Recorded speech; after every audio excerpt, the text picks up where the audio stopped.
எல்லாமே ஒரு மாற்றம் அப்படின்னு ஒரு விஷயம் உண்டாகணும்னா அது வார்த்தையால தான்.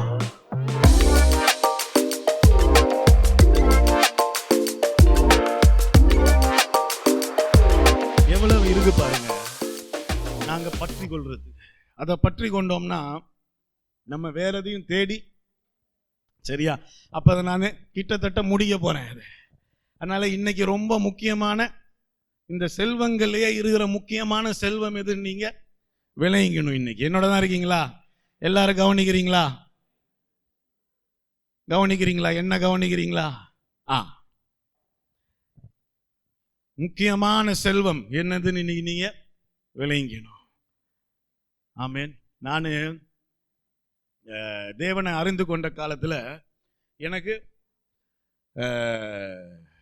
தேவனை ஆராதிக்கிறேன்னா ரொம்ப பிரியம் பாருங்க, ரொம்ப பிடிக்கும். தேவனை ஆராதிக்கின்றது எனக்கு ரொம்ப, உங்களுக்கும் அப்படிதான் நினைக்கிறேன், நிறைய பேருக்கு அப்படிதான் இருக்கும். அந்த நல்ல மியூசிக்கோட நல்ல பாடல்களை பாடும்போது அது ரொம்ப, ஆமா. யாரு குழந்தைங்க எல்லாத்தையும் கொஞ்சம் அமைதியா வச்சுங்க, இந்த வார்த்தை இன்னைக்கு ரொம்ப முக்கியம். இங்க கவனிங்க, என்ன கவனிங்க பாருங்க. அந்த நேரத்துல நம்ம ஒரு ஊழியத்தை ஆரம்பிச்சிட்டோம். ஊழியமே என்னது? ஆராதனை தான். முழு துதி ஆராதனை நடந்துட்டே இருக்கும். துதி ஆராதனை நடந்துட்டே இருக்கும்.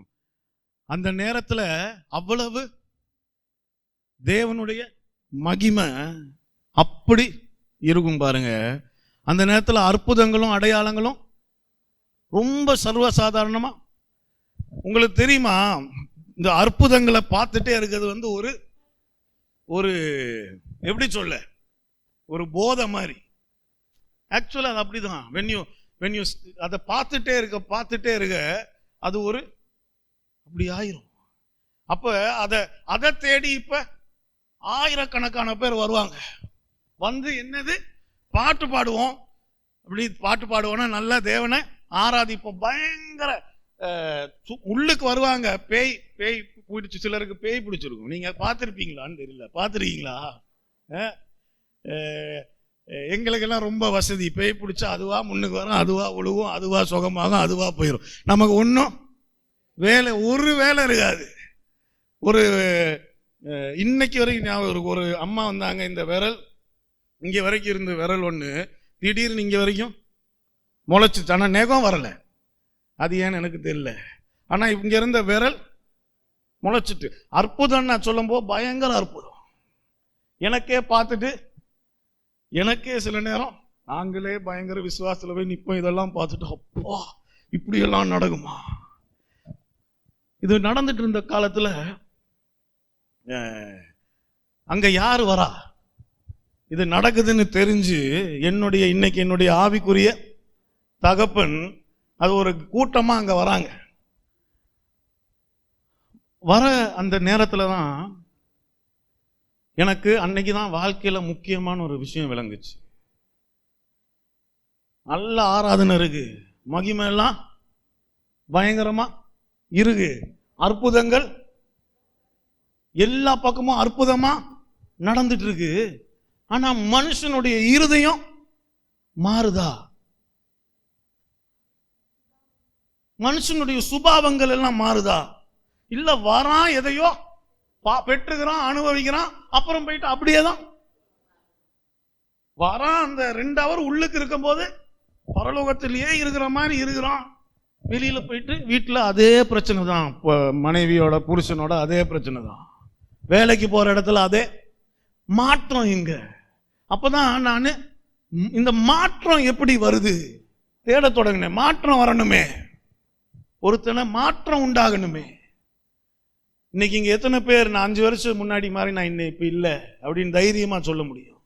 தைரியமா சொல்ல முடியும். ஐ எம் நாட், நான் எப்பவும் சொல்ல, I am not even who I was yesterday.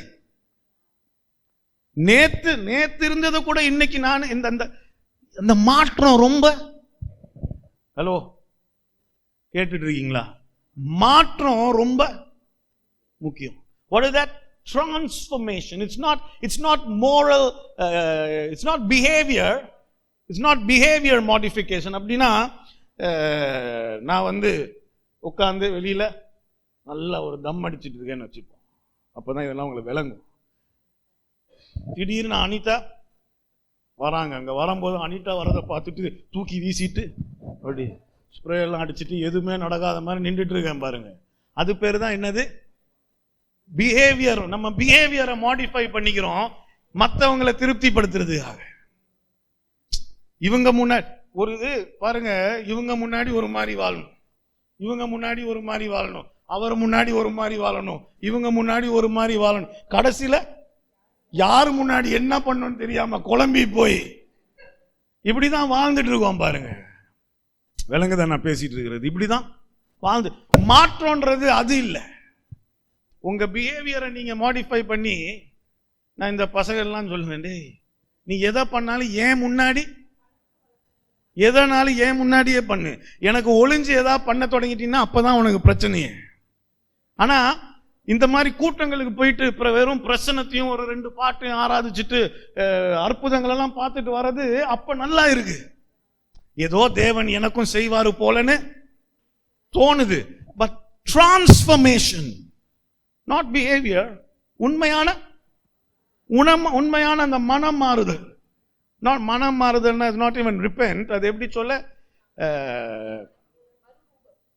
மறுரூபம் is okay, that's a very good thought. இல்ல உங்க மனம் புதிதாகிறதுனாலே மறுரூபம். அதான் அந்த வசனம் இருக்குல்ல, உங்க மனம் புதிதாகிறதுனாலே மறுரூபம் ஆறீங்கன்னு இருக்குல்ல. அப்ப அதை பத்தி தான் பேசிட்டு இருக்கு. இப்ப நான் உங்ககிட்ட திரும்ப கேட்கிறேன், போன வருஷத்துக்கும் இந்த வருஷத்துக்கும் உங்க மேல உங்களுக்கு வித்தியாசம் தெரியுதுன்னா நீங்க அதை நடிச்சுக்கிட்டு இல்லை. எனக்கு thank God I have people, என்னை சுத்தி இருக்கிற இங்க கொஞ்சம் பேர், அப்படி ஆயிரக்கணக்கான மக்கள் இப்ப தேவன் நம்மளை சுத்தி கொண்டாந்து வச்சுட்டாரு. நான் உன்னை கவனிச்சுட்டு இருக்கேன், யாருமே என் முன்னாடி நடிக்கிறது இல்லை. உண்மையா இதுதான் சார், நான் இதை நான் பண்ணிட்டேன், இப்படி பண்ணிட்டேன்னு நின்றுறாங்க பாருங்க. அப்படின்னா அதுக்கு நாங்க கொடுத்த இடம், like we were never judgmental, we gave that place for people to be that way. இல்லையா? இல்லாட்டி என்ன நடந்திருக்கும்? நீங்களும் எல்லாரும் மாதிரியும் ஏன் முன்னாடி நான் வீட்டுக்குள்ள வரும்போது, இல்லாட்டி இங்கே வரும்போது பிரைஸ் தி லார்ட் பாஸ்டர்னு அப்படி வெளியில போய் யூ அண்டர்ஸ்டாண்ட் தட் மறுரூபம் அடையணும் பாருங்க. அப்ப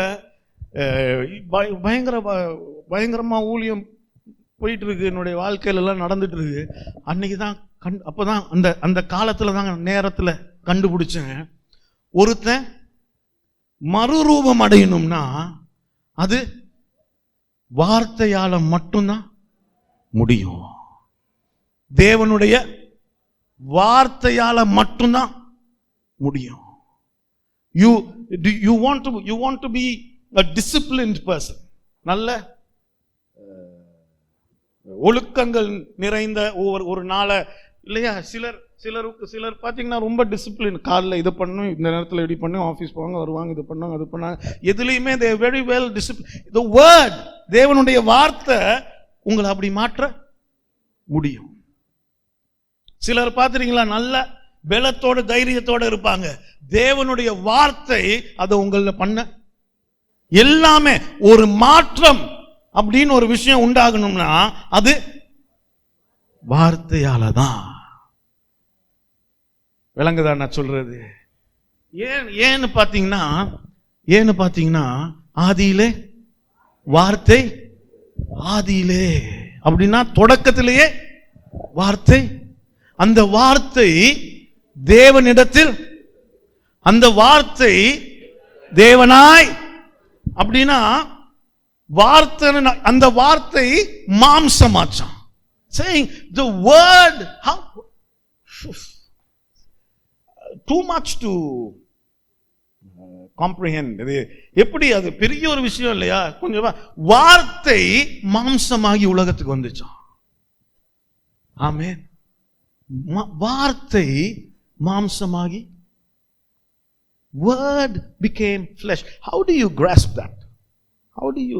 நான் நிறைய முறை உட்கார்ந்து யோசிச்சுட்டே இருந்தேன்.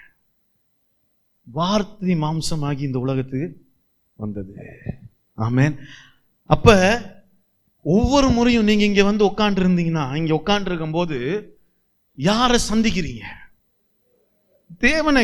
எப்படி தேவனை சந்திக்கிறீங்கன்னா, நான் இங்க ஒரு வார்த்தைய பேசிட்டு இருக்கிறேன், அந்த வார்த்தையை நான் பேசிட்டு இருக்கும்போது அதுல இருந்து ஏதோ ஒண்ணு நீங்க பெற்றுக்கிறீங்கல்ல, அந்த நேரத்தில் தேவனை முகமுகமா நீங்க சந்திக்கிறீங்க. அதை நீங்க அது சந்திக்கிற நேரத்தில் முதல்ல என்ன தெரியுமா உண்டாகுது? மாற்றம் உண்டாகுது. மாற்றம் உண்டாகுது. ஆமென். விளங்குதான் நான் பேசிட்டு இருக்கிறது? இந்த வார்த்தையை பத்தி ஒரு 20 நிமிஷம் உங்களோட பேசிட்டு விட்டுறேன். ஆனா அதை கொஞ்சம் ரொம்ப கவனமா நீங்க கவனிக்கணும். பாருங்க, ரெவலேஷன்ஸ் என்னது? வெளிப்படுத்தின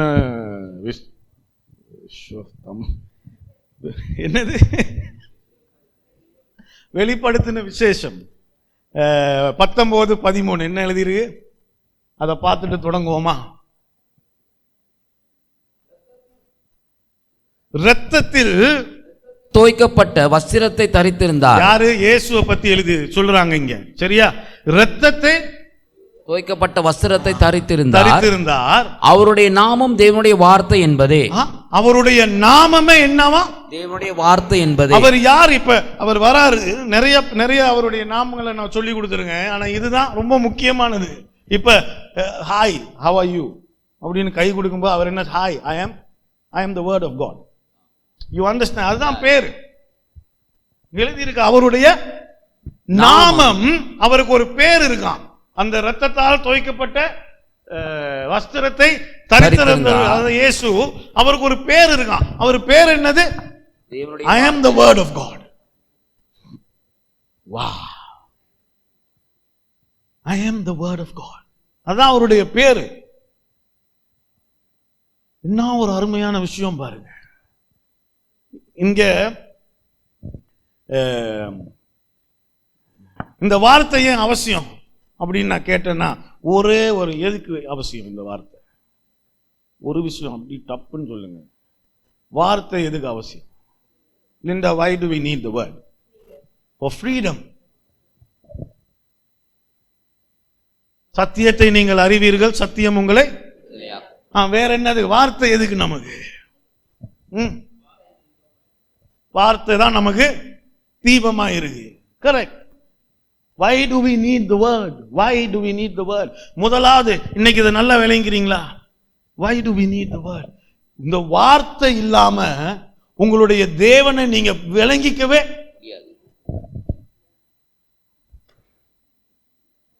அவரு வார்த்தை மாம்சமாகி 30 வருஷம் இருந்த ஒரு மனுஷன், மகனாகி அந்த மனுஷனை பார்த்து கற்றுக்கிறோம். அதே நேரத்தில் வார்த்தையை பார்த்தோம்.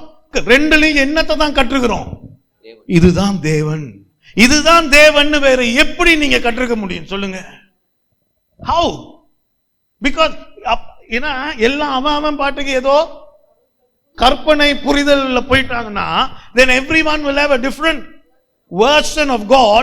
But thank God for the scriptures. தேவனுடைய வசனம், தேவனுடைய வார்த்தை முதலாவது எங்களுக்கு தேவனை புரிந்து கொள்ள. இன்னைக்கு நான் தேவனை பத்தி ஏதாவது, உங்களுக்கு தேவன் யாரு ஒரு வார்த்தையில சொல்லுங்கன்னா பாபு ஏதாவது? அவர் தான் ஜீவன். அது எங்க இருந்து தெரிஞ்சுக்கிறோம்? Who is God to you now? Something, anything. What is it? God is merciful. அது எப்படி நமக்கு தெரிஞ்சுச்சு? தேவன் இரக்கம் உள்ளவர்ன்றது எப்படி நாங்க விளங்கிக்கிறோம்? ஏன்னா யாருமே அவரை இங்க வரவில்லை. யாராவது பார்த்துட்டு இருந்தீங்களா? யாராவது பார்த்துட்டு இருந்தீங்க? இல்ல. மனுஷனுக்கு இருக்கிற பெரிய பிரச்சனையே என்னது? அவனுக்கு எதுக்காவது ஒரு உருவத்தை கொடுக்க முடியலன்னா அவனுக்கு அதை மதிக்க விளங்க மாட்டேங்குது. எதுக்காவது பணம், இன்னைக்கு பணம்ன்ற ஒரு விஷயம் கண்ணு முன்னாடி காணாம போயிட்டே இருக்கு. எல்லாமே எல்லாம் கார்டு இல்லாட்டி நான் கூட எல்லாமே இந்த ஒரு போன் எடுத்து டப்பு டப்புன்னு பண்ணி முடிச்சிடும். இப்ப கார்டு கூட தூக்கிட்டு போக வேணாம், அந்த போனை கொண்டு போய் காட்டினாலே பேமெண்ட் எல்லாம் நடந்து முடிஞ்சிருது. ஆனாலும் பணம்னா உங்களுக்கு என்ன ஞாபகத்துக்கு வரும்? வித்தவுட் ஒரு ஃபார்ம் இல்லைன்னா உங்களுக்கு அதுக்கு அதை you know the problem with man, மனுஷனுக்கு இருக்க பெரிய பிரச்சனை என்னன்னா God doesn't have a form.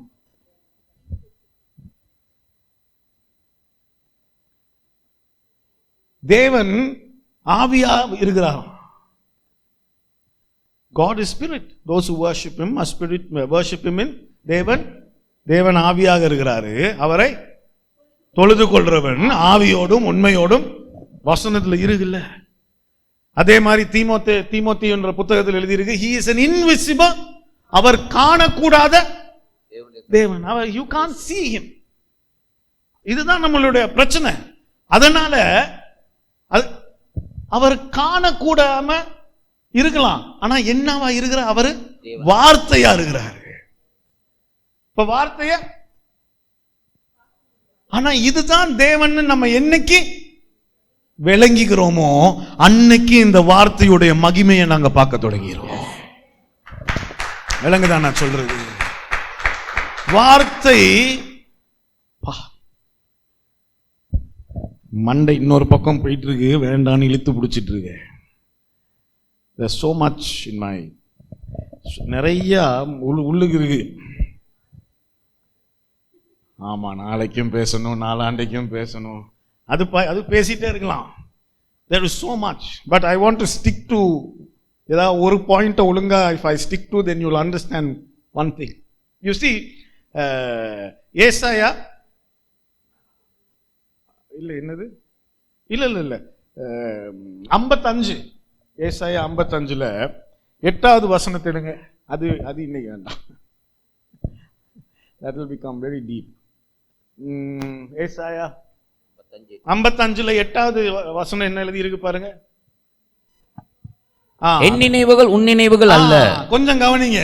என் நினைவுகள் உன் நினைவுகள் அல்ல. இதை எத்தனை பேருக்கு இந்த வசனம் தெரியும்?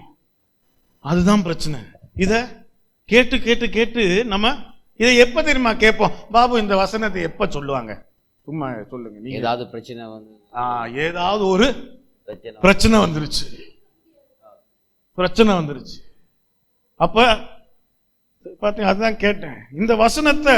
ஏன்னா கேட்டு கேட்டு கேட்டு அதோடைய பாஸ்டர் நான் இப்படி ஒரு விஷயத்த பண்ணுனேன், அது கொஞ்சம் சொதப்பிருச்சு.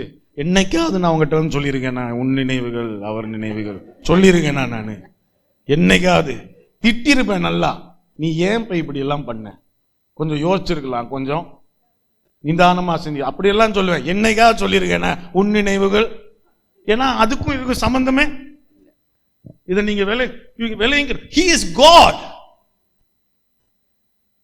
வார்த்தை மாம்சமாகி, அன்னைக்கு யாரு என்னுடைய தகப்பன் அது அழகா ஒரு விஷயம் சொன்னாரு, நான் போய் யோசிச்சுட்டே இருந்தேன்.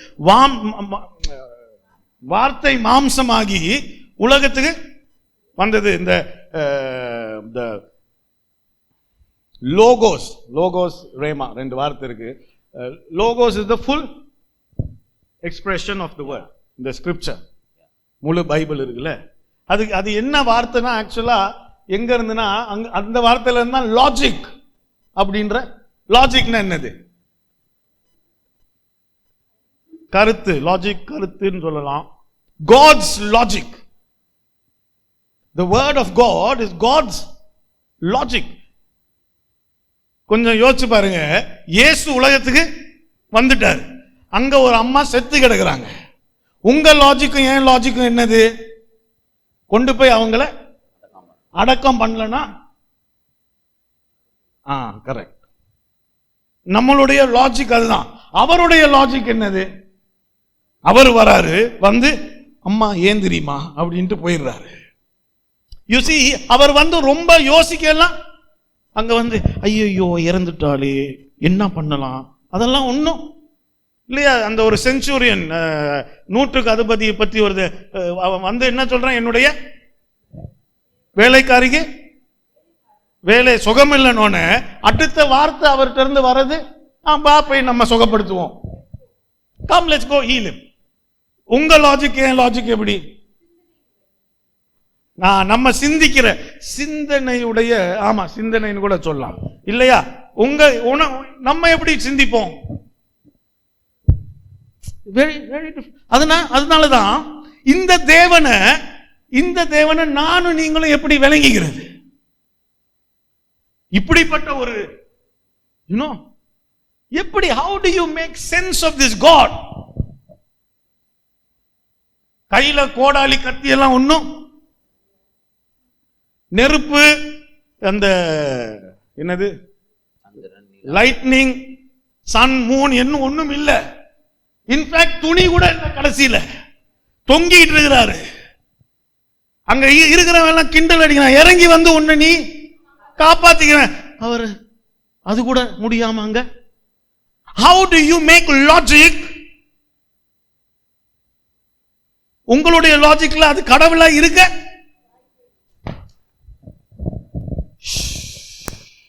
So then how do we understand that he is an all powerful God? எப்படி விளங்குகிறது? இந்த வார்த்தை இல்லாம, இந்த வார்த்தையை வாசிக்கும் போது தான் விளங்குது. அவருடைய எண்ணங்களுக்கும் என்னுடைய எண்ணங்களுக்கும் அடுத்த வசனத்துல என்ன எழுதியிருக்கு? உங்கள் வழிகள் என் வழிகளும் அல்லவென்று கர்த்தர் சொல்லுகிறார். பூமியை பார்க்கிலும் வானங்கள் எப்படி உயர்ந்திருக்கிறதோ, பூமிக்கும் வானத்துக்கும் எவ்வளவு தூரமோ அவ்வளவு அப்படியே உங்கள் வழிகளை பார்க்கலும் என் வழிகளும், உங்கள் நினைவுகள் பார்க்கலும் என் நினைவுகளும் உயர்ந்திருக்கிறது. அவர் என்ன சொல்ல வர்றாருன்னா, என் வலிக்கும் உன் வலியும் என் வலியும் ரொம்ப வித்தியாசம். அத நீ என்னைக்கு புரிஞ்சுக்கிறியோ அப்பதான் உனக்கு எல்லாமே மாறும். அத முதலாவது புரிஞ்சுக்கிறதுக்கு நீ இந்த வார்த்தை தான் தேவன் நீ முதல்ல நம்பணுமே.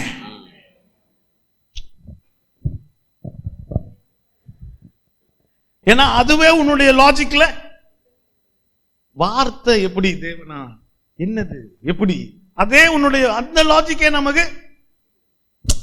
நம்ம சும்மா சொல்றோம் எனக்கு வெளிப்பாடு இருக்கு, என்ன அவர் நல்லவர் என்ற வெளிப்பாடு இருக்கு. அவர் நல்லவர் என்ற வெளிப்பாடு நிஜமாலுமே இருந்துச்சுன்னா நீ ஒரு நாளும் புலம்பி இருக்கவே.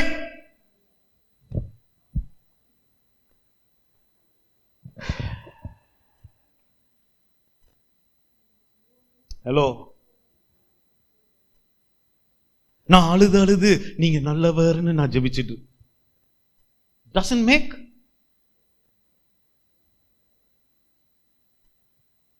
அவர் வல்லமை உள்ள தேவன், உலகத்தில் இருப்பவனை பார்க்கிலும் எனக்குள் இருக்கவர் பெரியவர். அது நீ நிஜமாலுமே நம்பினா, போன வாரம் அந்த அப்படி ஒரு பிரச்சனை நடந்துருவோம், ஏன் பயப்பட்ட? Do you understand what I'm saying? அப்ப ஒரே நாள்ல இப்படி ஆயிர முடியாது இல்ல. அப்ப அப்படி ஆகணும்னா முதலாவது நான் என்ன பண்ணணும்? முதலாவது இந்த வார்த்தை தான் தேவன் நான் இங்க அதான் முதல்ல நம்ப தொடங்கணும், நீ ஏற்றுக்கொள்ளணும். It's not believing, I have to accept that this is God.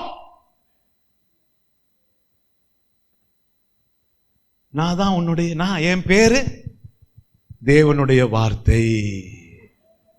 அவர் தான் சொல்றாரு, அவரை பத்தி அப்படிதான் எழுதியிருக்கு. விளங்குது? நான் பேசிட்டு இருக்க விளங்குதா? பாருங்க, நிறைய வசனம் இருக்கு, நான் போக விரும்பல. அவருடைய எண்ணங்களும் அவருடைய நினைவுகள் என்ன. மோசே அழுது தேவனிடத்தில் என்ன கேட்கிறாரு? உங்க வழிகள் என்ன எனக்கு சொல்லுங்களேன். தாவீது ஒரு இடத்துல சொல்றேன், எங்கேயோ எழுதி வச்சேன், எங்கன்னு காணோம். நான் எதை எழுதுனேன் என்ன பேசிட்டு இருக்கேன்னு எனக்கும் தெரியல. அதனால சங்கீதம் 25 நினைக்கிறேன். பாருங்க, சங்கீதம் 25ல 3ஆவதோ 4ஆவதோ வசனம் என்ன சொல்லுது?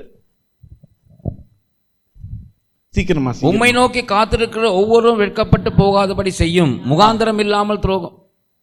4ஆவது கர்த்தாவே உம்முடைய வழிகளை எனக்கு தெரிவியும். என்னது?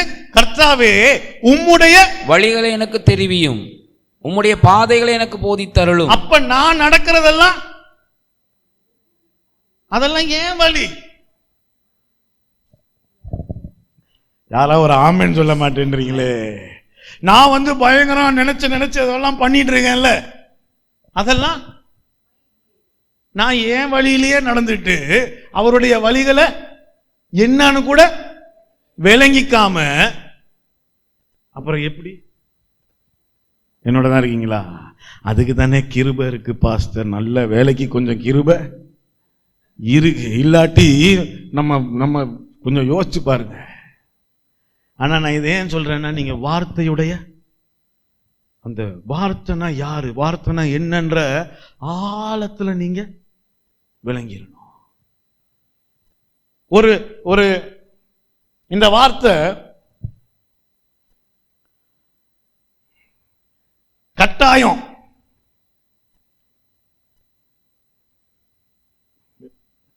இந்த வார்த்தை கட்டாயம் எனக்கு என்ன மாற்றும், என்ன காப்பாற்றும், என்ன உயர்த்தும் அப்படின்னு நிஜமாலுமே நம்பணும்னா முதல்ல ஒரு விஷயத்தை நம்ம விளங்கிக்கணும். சொல்றேன், கேக்குறீங்களா? என்னோட தான் இருக்கீங்களா? தேவன் ஐ திங்க் இன்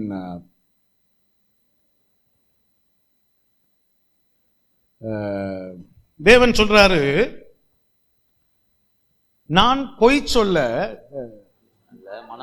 அந்த அந்த அந்த வசனத்துக்கு கொஞ்சம் இருங்க. I want to show you something and then I will stop. டியூட்டரானமியா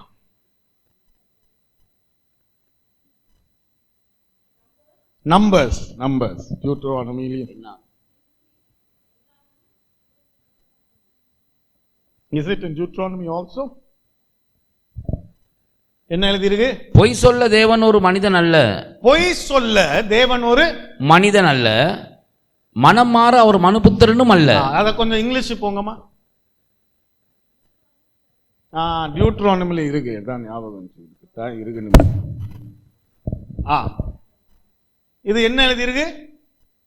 God is not, தேவன் மனிதன் அல்ல பொய் சொல்வதற்கு. அப்படி வாசிச்சாதான் நான் சொல்ல வரதை நீங்க விளங்க போனீங்க. இப்ப அங்க என்ன எழுதி இருக்கலாம்? தேவன் பொய் சொல்ல மாட்டார் அப்படின்னு எழுதி இருக்கலாம்ல. என்னோட தான் இருக்கீங்களா? நம்ம தேவனை நம்ம லாஜிக்ல தான் பார்த்துட்டு இருக்கிறோம். அதை தான் உங்களுக்கு நான் காட்ட விரும்புறேன். தேவன் பொய் சொல்ல மாட்டார்னு எழுதி இருக்கலாம். அதை ஏன் இப்படி வந்து சொல்லணும்? தேவன் மனிதன் அல்ல, God is not man. அதை ஏன் அப்படி சொல்லணும்? ஏன்னா ரெண்டுக்கும் ரொம்ப அப்படின்னா மனுஷன் பொய்ன்றது இப்ப எப்படி பார்க்கலாம்? You had to think everything, you had to think, what is this lie? Are we all just liars? நாங்க என்ன அது மட்டும் தானா?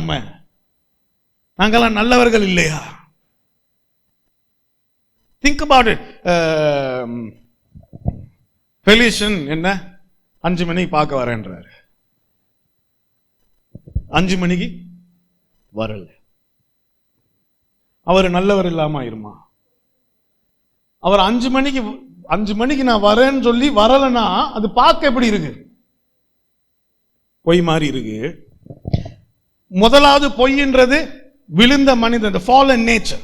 ஒரு மனுஷன் அவன் விழுந்திருக்கும் போது தேவன் இயேசு அவனை மீட்டெடுத்து அவனை புதிதாக்குறதுக்கு முன்னாடி இருந்த அவனுடைய சுபாவம் அப்படிப்பட்ட சுபாவம் தான்.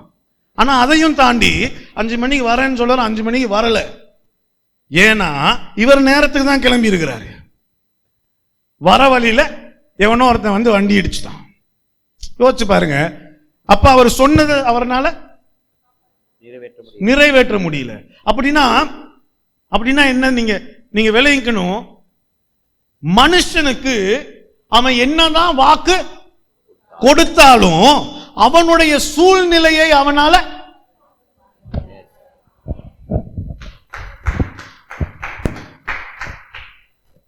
விலங்குதான் நான் பேசிட்டு இருக்கிறது. பெலிஸ்தீனனுக்கு நாளைக்கு 5 மணிக்கு நான் உங்களுக்கு ஒரு 5 லட்சம் ரூபாய் காசு கொடுக்குறேன்றாரு. சொன்ன நேரத்தில் என்கிட்ட காசை அவர் என்ன ஏமாத்தணும்னு அதை அவர் என்கிட்ட 5 லட்சம் உன் கையில நான் நாளைக்கு 5 மணிக்கு கொடுத்துறேன்னு சொல்லும் போது வேற யாரோ ஒருத்தர்கிட்ட அதை எதிர்பார்த்துட்டு இருக்கிறாரு. அவரும் இன்னொருத்தன் அவரு கொடுக்க வேண்டியிருக்கு, கொடுத்துட்டு அதை என்கிட்ட வந்து கொடுத்துடலாமே. ஆனா அவன் இப்ப கொடுக்கல, அவர் கெட்டவர் ஆயிடுவாரா? ஆனா அவர் சொன்ன வாக்க அவர் காப்பாற்றணும்னா அவரை சுற்றி நடக்கிறது எல்லாத்தையும் அவரு தன்னுடைய அதிகாரத்துக்குள்ள வச்சிருக்கிற ஒருத்தரா இருக்கணும்.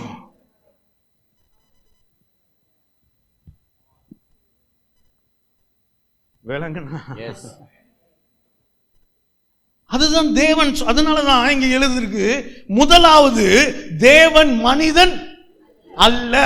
உனக்கு அதை விளங்கும் போதுதான்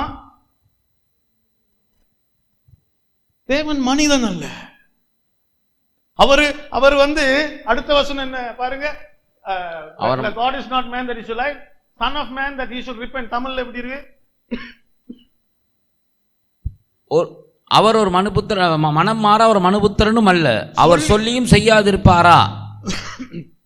அவர் சொல்லியும் செய்யாதிருப்பாரா? இங்கிலீஷ்ல இருக்கு, he is not man that he should repent. இப்ப நான் வந்து உங்ககிட்ட என்கிட்ட வந்து 5 மணிக்கு கொடுக்குறேன்டா, கொடுக்க முடியல, வந்து சொல்றாரு என்னால முடியல, என்ன மன்னிச்சுங்க, அடுத்த முறை இதை சரியா நானு தேவன் அப்படி வந்து சொல்லுவாரா? லாஜிக். ஆனா நாங்க தேவன் இடத்துல அப்படிதான், நீங்க எனக்கு செய்வேன்னு சொன்னீங்களே அதை இப்போ இப்படியே செஞ்சிரு. That was your way. உன் ஆசை இப்படிதான் அவர் எனக்கு பண்ணுவாருன்னு நீ. ஆனா அவர் சொன்னதை பண்ணாம இருந்திருப்பாரா? நெவர். அவரு வேற ஒரு விதத்துல அதே விஷயத்தை தான் பண்ணிட்டு இருக்கிறாரு. பண்ணி முடிச்சிட அவர் சொன்னதுதான். அவர் மனிதன் அல்ல. அது அப்படி சொல்லி இருக்கணும்ன்ற அவசியமே. ஆனா அப்படி சொல்லி இருக்கு.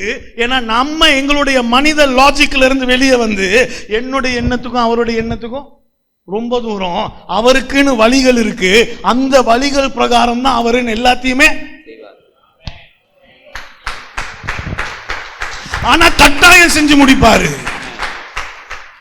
அதுக்கு முன்னாடி நம்ம முந்திரி கொட்டை ஆட்டம் ஏதோ ஒன்ன போய் பண்ணிட்டு இந்த வழியில போய் இப்படிதான் நடக்கணும்னு ஆசை எனக்கு பண்ணல. அதுதான் மேன்ஸ் லாஜிக். ஆனா அவர் மனிதன் அல்ல. முதல்ல அதை புரிஞ்சுக்குவோம்.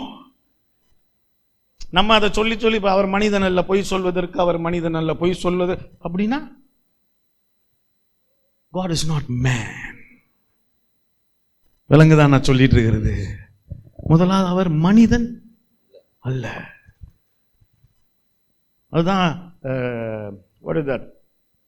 ஆதியாகமம் 21 முதல் வசனம் எழுதியிருக்கு. என்ன அருமையான வசனம். தேவன் அந்த வசனத்தை எடுங்க, தாம் உரைத்தது. கொஞ்சம் அதை எடுங்க. Praise you, Jesus. 21:1. கர்த்தர் தாம் சொல்லியபடி சாராள் பேரில் கடாட்சமானார். கர்த்தர் தாம் சொல்லியபடி சாராளின் பேரில் கடாட்சமானார். இன் இங்கிலீஷ் அந்த கடாட்சியமானார்னால நம்ம அதை வாசி முடிக்கிறது. The Lord visited, தேவனை சந்தித்தாரு. அவர் என்ன சொன்னாரோ அதை சாராளுக்கு செய்து முடிச்சிட்டார். கொஞ்சம் யோசிங்க, கொஞ்சம் என்னோட யோசிங்க. 17வது அதிகாரத்துல 18வது அதிகாரத்துல ஆபிரகாமுக்கு 100 வயசு ஆயிருச்சு. இந்த அம்மா பாட்டி அவங்களுடைய ஆபிரகாமே சொல்றாரு, சாராளுடைய கற்பமே செத்து போய் இருக்கு. உங்க லாஜிக்ல ஏன் லாஜிக்ல தேவன் வந்து இப்ப இல்ல சாராள் மூலமா ஒரு குழந்தைய கொடுப்பாருன்னா நம்ம என்ன நினைச்சிருப்போம்? ஏதோ வயசானாலும் கிளவியாவே ஒரு குழந்தைய இவங்க பெற்றெடுக்க, அதுதான் நம்ம லாஜிக். அந்த நேரத்தில் அதுக்கு மேல இதுவரைக்கும் அப்படி ஒண்ணு நடக்கல. என்ன கொஞ்சம் கவனிங்க, இதுவரைக்கும் நடக்காத ஒரு விஷயம் நடக்க போகுது.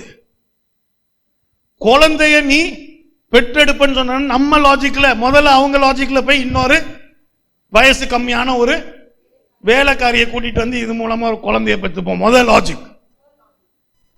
அவங்க பிளான், அவங்களுடைய லாஜிக். உண்மை விளங்குதான் நான் சொல்றது? அதுதான் அவங்களுடைய பிளான். அதான் அவங்க மனிதன், அவன் மனிதன். அதை மிஞ்சிருந்தா என்னது? நானும் நீங்களும் இன்னும் கொஞ்சம் தேவன் எல்லாம் கொஞ்சம் எங்களுக்கு தெரியும்டா. வயசானாலும் அந்த வயசான செத்து போயிருந்த அந்த வயசு கிளவியில இருந்து ஒரு குழந்தைய அவரு கொண்டாந்துருவாரு நம்ம யோசிச்சிருப்போம். ஆனா இங்க இதுக்கு அதிகாரத்துல ஒரு ராஜா வரான். ஒரு ராஜா வந்து இந்த அம்மாவை பார்த்துட்டு, இந்த அம்மாவை நான் I am taking her to my palace இழுத்துட்டு போறான். ஆபிரகாமும் சரி சார் கொண்டு போங்க, என் தங்கச்சி தான் சொல்லி அமுச்சு வச்சுட்டாரு. இல்ல கொஞ்சம் கொஞ்சம் நீங்க அதான் அதுல இருக்க காமெடியை விட்டுட்டு, how comical, no? And the son also repeats it. ஈசாக்கும் அதே தன் மனைவி கிட்ட, you don't understand, if you don't break patterns your children. சரி, நான் வேற எங்கேயோ போறேன். கவனிங்க, சாரா, let's think about it for a minute. But what was God's logic? ஒரு ராஜா வந்து இந்த அம்மா பார்த்து, he is taking her to the palace. Abraham சொல்றான், ஆமா ஆமா தங்கச்சி தான் சார். தன்னை கொன்னு இவளை எடுத்துட்டு போய், தன்னை கொன்னு இவளை எடுத்துட்டு போற அளவுக்கு அவர் யாரு? இருதயத்தை, ராஜா இருதயத்தை பார்த்திருப்பாருன்னு நினைக்கிறீங்களா? அட நல்ல மனசுள்ள பாட்டியா இருக்காளே வான்னு. No, think about it. வாங்க நீங்க வந்து வீட்டுல மேனேஜர் வேலை பாருங்க. No no, for Abraham to say she is my sister, how can அப்படினா நம்ம லாஜிக் இப்படி எல்லாம் யோசிச்சிட்டு இருக்கும்போது God was making her young. Not our logic at all. அது நம்ம லாஜிக்கே. ஆபிரகாம் எப்படிடா இது நடக்கும், என்ன நடக்கும்? சரி, அந்த ஆகார கூட்டிட்டு வான்னு அவர் அங்க பாட்டுக்கு வேற ரோட்ல போயிட்டு இருக்காரு, அவர் வழியில. தேவன் சொன்னது தானே. இப்ப பாருங்க, நான் அதை இப்படிதான் மனுஷன். ஆனா தேவனுடைய வார்த்தை அவர் சொல்லிட்டாரு. இப்ப அந்த வார்த்தை அந்த அம்மாவையே physically, internal, external, she is becoming a younger person. And by the time you reach chapter 21, 17 இந்த கதை தொடங்குது. 21வது அதிகாரத்துக்கு வரும்போது எழுதியிருக்கு, தேவன் தாம் சொன்னபடியே செஞ்சிட்டாராம். அப்படின்னா வார்த்தை என்னத்தை சொன்னுச்சோ அதை கரெக்டா வார்த்தை செஞ்சிடும். ஆனா அதுக்குன்னு நோக்கம் இருக்கு, அதுக்குன்னு வேற ஒரு வழி இருக்கு. நீங்க அதோட போய் அலைன் ஆயிட்டீங்கன்னு வைங்க, விளங்குதான் நான் சொல்றது? You align yourself with the word of God.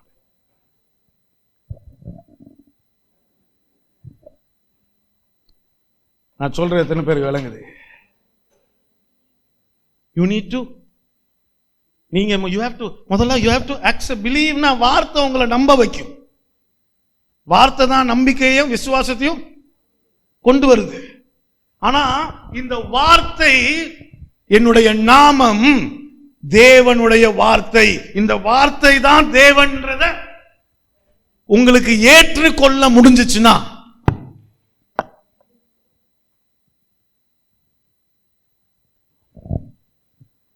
நான் சாயங்காலம் பயங்கரமா அவசரமா ஓடி போறேன் சர்ச்சுக்கு. ஏன் இங்க போறீங்க? அங்க போனா ஒவ்வொரு முறையும் போகும்போது எனக்கு ஒரு வைர கல்லு கிடைக்குது அப்படின்னா அதை எப்படி தேடுவீங்க? இல்ல கொஞ்சம் யோசிச்சு பாருங்க.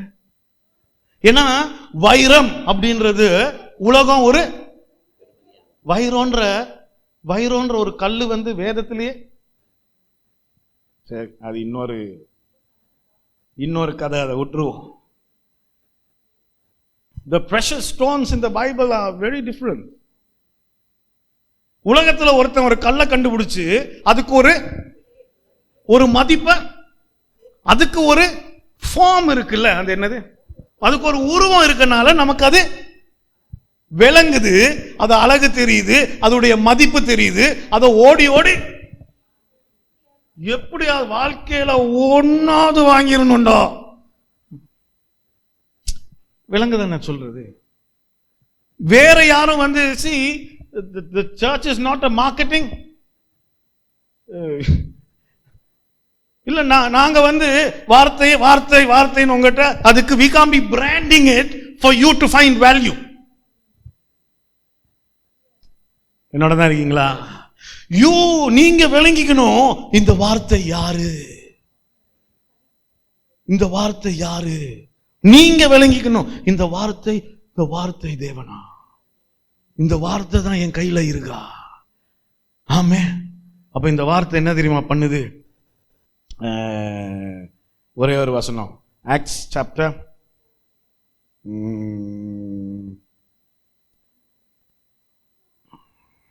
எங்க இருக்கு அந்த வசனம்? 20, Acts chapter 20. Acts chapter 20, look at that verse.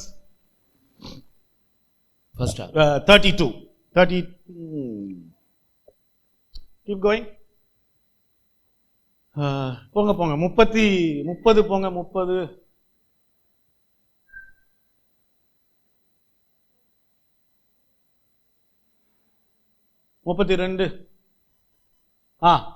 அப்பொழுது சகோதரரே, நீங்கள் பக்தி விருத்தி அடையவும் பரிசுத்தமாக்கப்பட்ட அனைவர்களுக்குள்ளும் உங்களுக்கு சுதந்திரத்தை கொடுக்கவும் வல்லவராயிருக்கிற தேவனுக்கும் அவருடைய கிருபையுள்ள வசனத்துக்கும் உங்களை ஒப்பு கொடுக்கிறேன். எத்தனை பேர் விளங்கிருச்சு? இப்பொழுதும் சகோதரரே, இங்கிலீஷ்ல காட்டுங்க வரும்போது. somehow that becomes easy. அவர் சொல்றாரு, நான் உன்னை தேவனுடைய வார்த்தைக்கு, பவுல் சொல்றாரு நானு உன்னை தேவனுடைய வார்த்தைக்கு ஒப்பு கொடுக்கிறேன். அப்படின்னா என்ன அர்த்தம்? தேவனிடத்தில் இப்ப தேவன் இந்த குழந்தையை என்கிட்ட ஒப்பு கொடுத்திருக்கிறார். நான் இவளை நல்லா பார்த்துப்பேன், நல்லா வளர்த்து நல்ல ஒரு தகப்பனா இருந்துப்பேன்னு எனக்கு என் கையில ஒப்பு. அதே மாதிரி பவுல் சொல்றாரு, நான் உங்க எல்லாரையும் தேவனுடைய வார்த்தைக்கு, ஏன்னா இந்த வார்த்தை உன்னை கையில எடுத்து எழுதி இருக்கு. என்னது? It will build you up. முதலாவது வார்த்தை என்ன பண்ணுது? நீ கேட்கறதெல்லாம் கொண்டாந்து ஆமென் சொல்லு. இதுக்கெல்லாம் ஆமென் சொல்ல மாட்டீங்களே நீங்க. நீ கேட்கறதெல்லாம் நீ நினைக்கிற விதத்துல அதே மாதிரி கொண்டாந்து முதல்ல அது உன்னை கட்டும். உன்னை நல்லா கட்டி எழுப்பிட்டு, and then the word will give you your inheritance. அப்படின்னா வார்த்தை முதல்ல என்ன பண்ணுது? உன்னை நல்லா, நான் உன்னை நல்ல வார்த்தை எனக்கு ரொம்ப பிடிக்கும். அதை கிருபை பத்தி பேசுறவங்க அது அந்த வார்த்தைய வாயில இருந்தே வராது. வார்த்தை ஆக்சுவலா உன்னை புடமிடும். அது மீனிங் சொல்லுங்க. அந்த மீனிங்னா இப்ப ஒரு தங்கத்தை நாங்க செய்யறதா அத அக்கினில போட்டு, அதேதான். விளங்குதா? build you up. that is the word actually. அதுதான் வார்த்தையுடைய வேலையா. அதுதான். அதனால தான் எழுதி இருக்கு, வார்த்தை என்பது இருபுறமும் கருக்குள்ளவர். It's a two-edged sword. எதுக்கு நீங்க அதை எடுத்துட்டு போய் வெளியில வேற யார்கிட்டயா சண்டை போடுறதுக்கு இல்ல. போய் அப்படிதான் நம்ம அதை வச்சு பண்ணி வார்த்தை எடுத்துட்டு போயிட்டு அந்த அவன் உருப்படக்கூடாது, இவன் நல்லா இருக்கக்கூடாது. அது எதுக்கு? அது உன்னுடைய இருதயத்துக்குள்ள போயிட்டு ஆத்மாவையும் ஆவியும் ஆத்மாவையும் எல்லாத்தையும் பிரிச்சு மேஞ்சு உன்கிட்ட காட்டுது. இதுதான் உன் இருதயம் அப்படின்னு சரிப்பு புடமிடுது. புடமிட்டு உன்னை கட்டி எழுப்புது. எழுப்புனதுக்கு அப்புறம் வார்த்தை பார்த்து,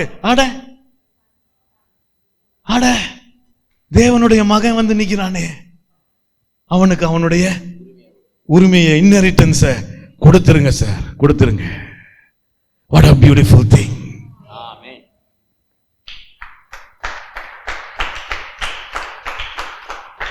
என்ன 20 வருஷமா உருவாக்கிட்டு இருக்கு. I make building me, molding me, making me, building me. அந்த 20 வருஷத்துல குறைஞ்சது ஒரு 8 வருஷமாவது நானு குறை சொல்லாம, அது என்னது, கம்ப்ளைண்ட் பண்ணாம,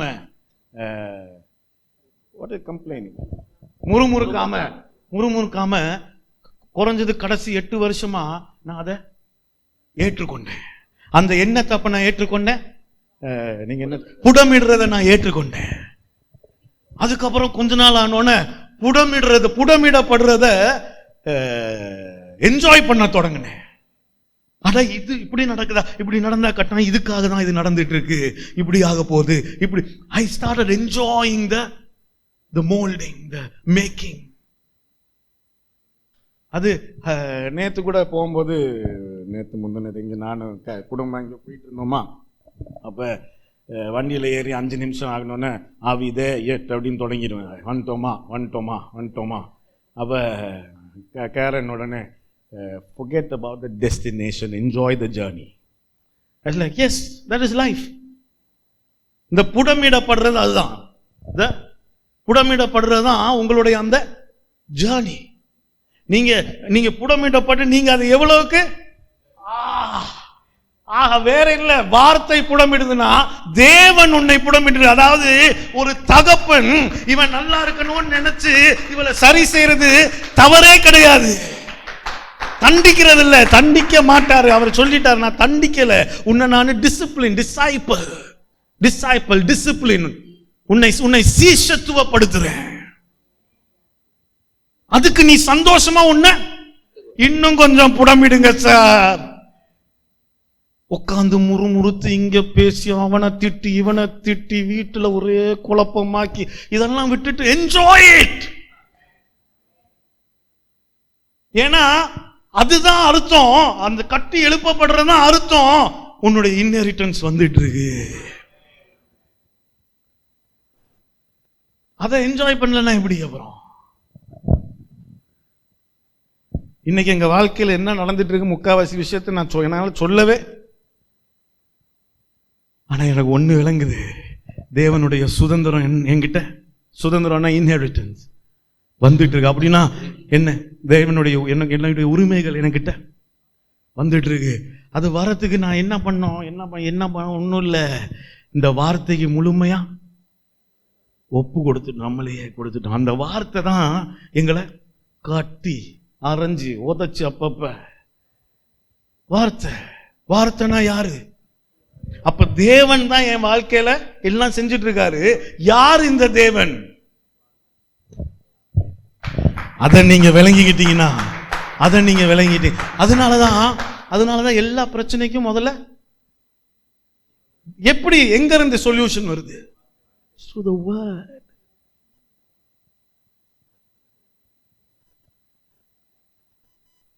விளங்குதானா? நேரம் ஆயிடுச்சு. நான் வேற எப்போ 20 நிமிஷம் சொன்னேன்ல, அப்படிதான் அப்பப்ப சொல்லுவேன். நான் மனுஷன் தானே.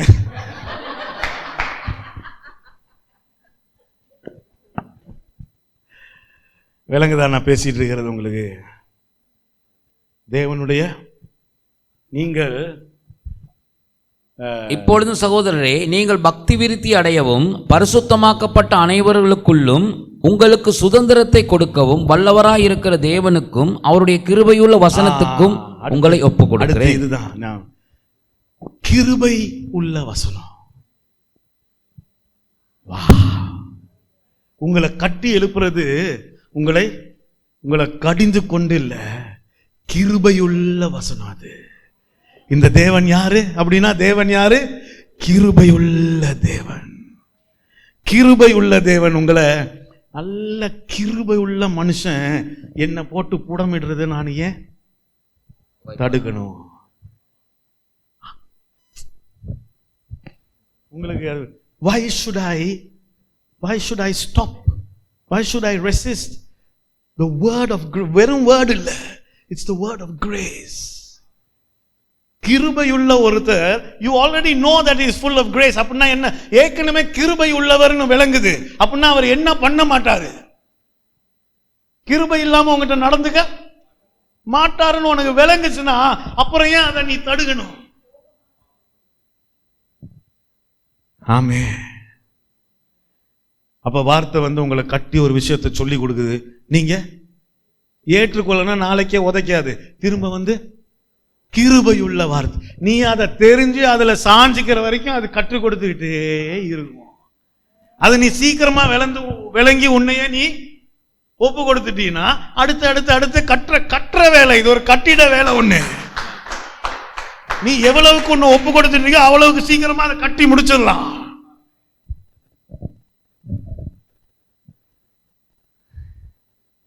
விளங்குதா? சரி, இன்னும் 1000 விஷயம் இருக்கு. ஆனா இப்ப இது போதும், அடுத்த வாரம் பார்ப்போம். ஆமே, நான் நினைச்சேன் கொஞ்சம் சீக்கிரம் முடிச்சுட்டு அப்புறம் ஆராதிச்சு. ஆனா இதே எவ்வளவு முக்கியம் பாருங்க. எத்தனை பேர் விளங்குச்சு நான் பேசிட்டு இருக்கிறது? ஆமே. See,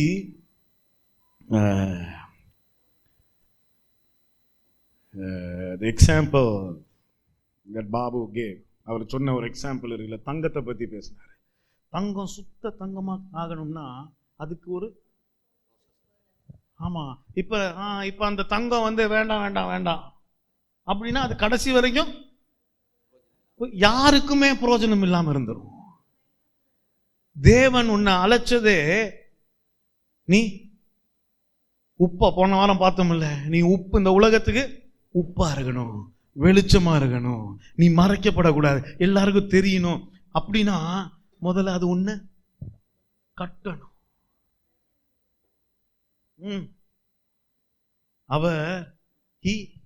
அவர் புழுதியிலிருந்து தூக்கி ராஜாக்கள் முன்பாக கொண்டு போய், ஆமா ஆமா, எவ்வளவு ஒரு நல்ல விஷயம் பாருங்க. ஆனா உன்னை புழுதியிலிருந்து தூக்கி அப்படியே போய் ராஜா கிட்ட வச்சா, ராஜாவும் ஏதோ ஒரு பிச்சையை போட்டு போயிடுவார், அவர் ராஜா. ஆனா உன்னை புழுதியிலிருந்து எடுத்து உன்னை சரி பார்த்து உன்னை கட்டி எழுப்பி உன்னையும் சமமாக்கி கொண்டு போய் அவர் முன்னாடி நிப்பாட்டினா, அவரு சொல்லுங்க, நீங்க சொல்றத நான் கேட்கிறேன்றாரு. அதுதான் இந்த வார்த்தை உங்களை வச்சு பண்ணிட்டு இருக்கு. அதுதான் அப்ப தேவன் உன்னுடைய வாழ்க்கையில இதை செஞ்சிட்டு இருக்காருன்னு என்ன அர்த்தம்? வார்த்தை உன்னுடைய வாழ்க்கையில் அதை தான் செஞ்சிட்டு இருக்கு. நீ எவ்வளவுக்கு இந்த வார்த்தையில நீ ஒப்பு கொடுக்குறியோ அவ்வளவுக்கு பலன்னு மின்னிட்டு இருப்ப. ஆமென். மறந்துடாதீங்க, என்னைக்குமே கிருபையுள்ள வார்த்தைக்கு உன்னை நான் ஒப்பு கொடுக்கிறேன்றார் அவரு. நீங்களும் அந்த கிருபையுள்ள வார்த்தைக்கு உங்களை ஒப்பு கொடுங்க. மாம்சமும் இரத்தமும் வெளிப்படுத்தாதத தேவன் வெளிப்படுத்துவார் வார்த்தையின் மூலமா. அது அவர் வழி. மாம்சமும் இரத்தமும் வெளிப்படுத்தி கேட்டு அது மனுஷனோட வழி. எவ்வளவு சீக்கிரமா நம்ம இதுக்கு நிலைநாரமோ அவ்வளவு சீக்கிரம் நம்மளும் எங்களுடைய inheritance, you will receive your inheritance. சுதந்திரத்தை நீ பெற்றுக்கொள்வாய். ஆமென். ஜெபிப்போமா?